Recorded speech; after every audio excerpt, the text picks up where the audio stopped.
porque luego había ya otros que era como la puleya, la mulata era Uy, porque era muy morena, la puleya no sé por qué, porque se llamaba Petra, ya, qué curioso. sí, o Rosario la Moya, no sé por qué, La Moya.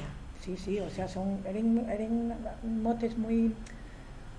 y luego que incluso había gente que podía molestar y otros no, o sea, yo puedo decir, y además es que lo digo porque lo comento siempre, que a mi madre, mi padre llamábase Jesús, Sí, pero era Susu. el Suso. Entonces, a mi madre que dijeran la Susa molestaba y Carmen la del Susu no. Ya. Pero la Susa no, porque decía ella, yo no Yo, soy yo soy Susa, Carmen. yo no soy Susa, yo no pertenezco a la familia, sí, soy Sí, de sí, mi sí. marido, pero los usos eran ellos, no Ellos. era, eso Sí, es, sí, sí, que no sí. sé por qué eran ellos, porque llamaban el Suso a mi padre, y luego a los hermanos decían los usos.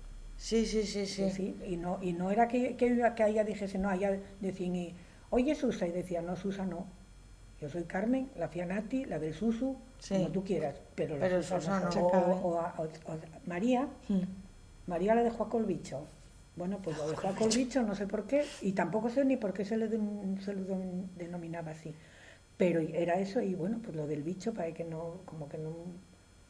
Sí, sí, pero bueno, son cosas que se vivieron y que fueron así. Sí, Y, sí, que, y claro. hay otros casos en los que si no dices el mote o das esa referencia, una referencia así, la gente no sabe ni de quién estás hablando, que Claro. también suele ocurrir. Claro, claro, Entonces, pues. claro, no debería de molestar en ninguno de los casos, pero bueno, Claro, como este señor que dices que hasta bien mayorín no supisteis cómo se llamaba, no, no, porque lo. no, no, Claro, entonces. yo no sabía de verdad. A ver, es que, fíjate qué cosa, Leo llamaba en Lupelele, y yo, aquello de Pelele sonaba, claro, nosotros estás, y en cambio yo creo que tampoco era algo que a él le molestara, porque Sí. no era lo No era que, de peyorativo. no, no para nada, Sí, era, sí, sí.